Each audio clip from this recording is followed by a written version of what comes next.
I'm Miranda Roszkowski. I studied drama and French and I graduated in 2005.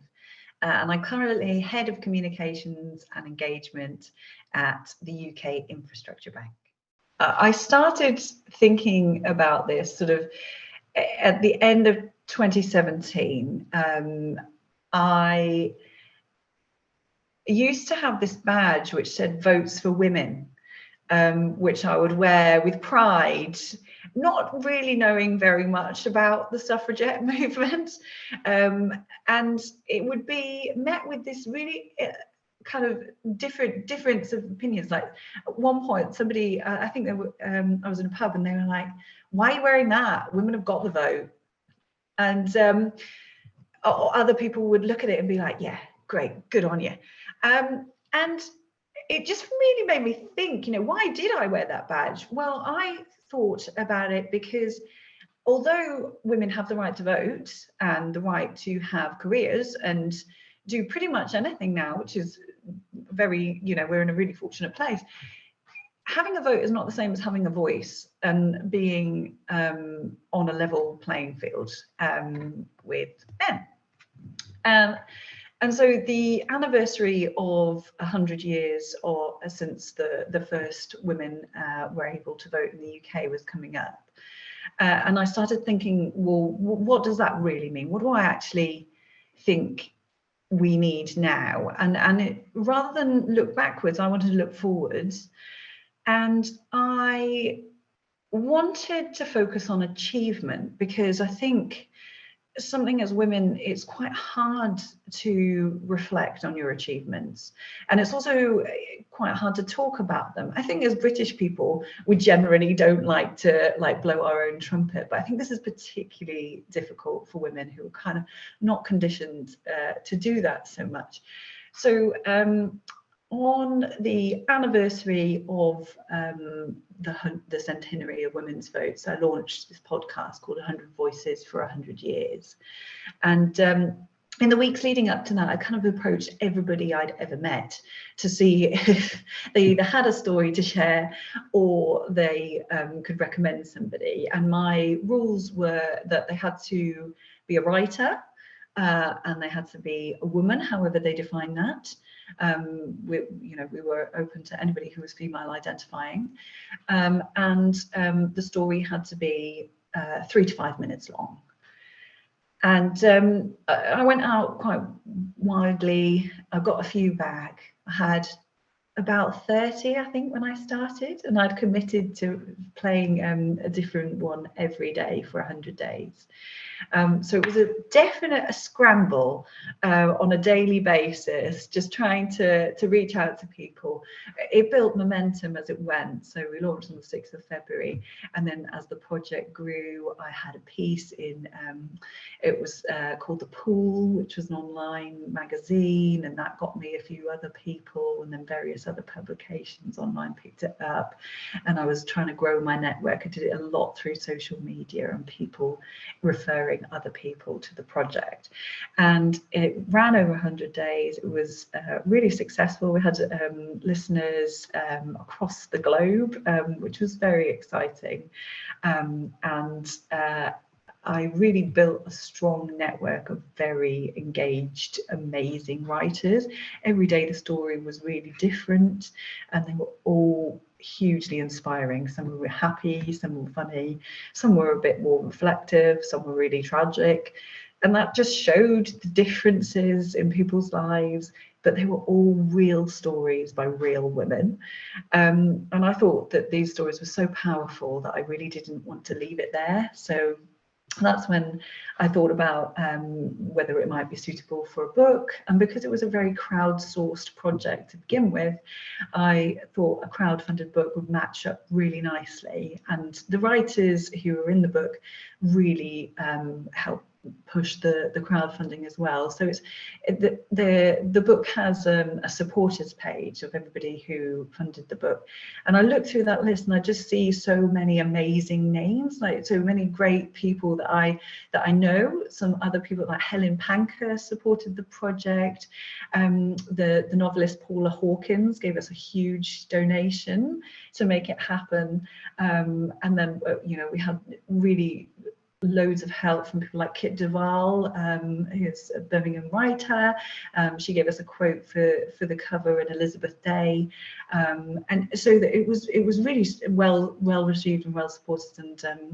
And eventually, after going through COVID, trying to crowdfund through that, which was a very interesting experience, and I actually think personally it helped me get through the strangeness of the time, having like a focus of trying to achieve something, and also because the writers are from across the UK, lots of them hadn't met, but we started to do Zoom events, and so they would meet on those, and then they'd kind of build relationships, and they quite a few collaborations have come out of the project as well. So it's been very, very exciting to see how all the different people who are involved kind of also meet and work together, because ultimately it is about women supporting women, the power that we can achieve, or things that we can achieve when we come together, and really bringing people together to make a difference. And happily the book was published last year, so it's now 5 years since that project started, which has been very, very interesting to reflect on, and how things have changed. Things have changed hugely since we did the podcast. I think there was a big change in 2018 because of this anniversary of 100 years of women's votes, and then I think we've taken some steps back, and then we've taken some steps forward, and obviously now completely different economic context, political context globally. It's really good to go back to that podcast, which I'm doing online at the moment, and kind of sharing the stories again, and sort of remembering that strength and that like feeling of hope that we had then. I don't think it's gone away, but it's really good to remember that. And as I was saying, the whole kind of experience of working with other women has been really beneficial to me, and I think to everybody who's involved in it.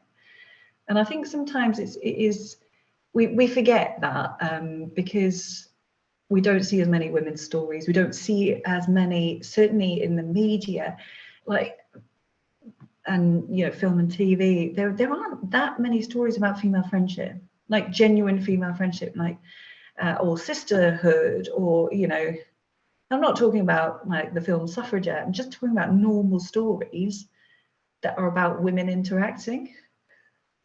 And so that was why it was really important to keep pushing for me, because I think that we need to change that. And it's changing, the younger generation coming through, I think they're much more switched on to this kind of stuff.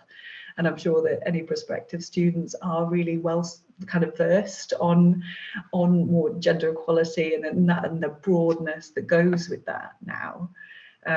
When I was at university, it was a very different environment for women, and in the early noughties, and I think that just kind of reflecting now on where I've gone, I have been very conscious of being a woman throughout my career. I obviously started as an actor, and there your looks are really important, and it can be quite transactional, and some of the auditions I had were not so healthy, maybe. I think, and even at drama school, like my teacher would say, "Oh, stop looking like such a princess, Miranda." And I think, what do you actually mean? It was. I think it's very different now. But that's why we've got to have projects like 100 Voices to keep pushing things forward, to keep reminding us of the achievements that we've made, and to keep telling real stories about what it is to be a woman, and ones that come from women themselves. And that's really important to me. When I was doing the book, it was like 3 years on from the podcast when we were putting the book together initially, a lot of people said that they didn't necessarily feel that those stories reflected them anymore. They'd been feeling a lot of achievement at the time, and then suddenly something had come to knock them off course. And I talked about that in my own story, is that you might feel very accomplished one moment, and then suddenly something happens, and then you lose it all and you feel like you've got nothing.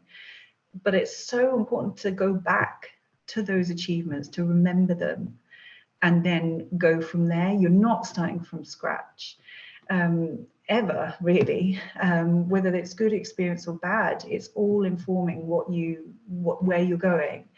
And when I was putting the book together, sometimes I would talk to the writers about this, and a lot of them said, well, actually, okay, I'm happy for us to include it then, because, as you say, it's sort of a time in my life where I was feeling that strength, and quite nice to go back to it. And I know for me personally, if I'm feeling down or something bad has happened, particularly if a career thing, then I can go back and say, well, actually, I've done all of this, and it didn't make sense at the time.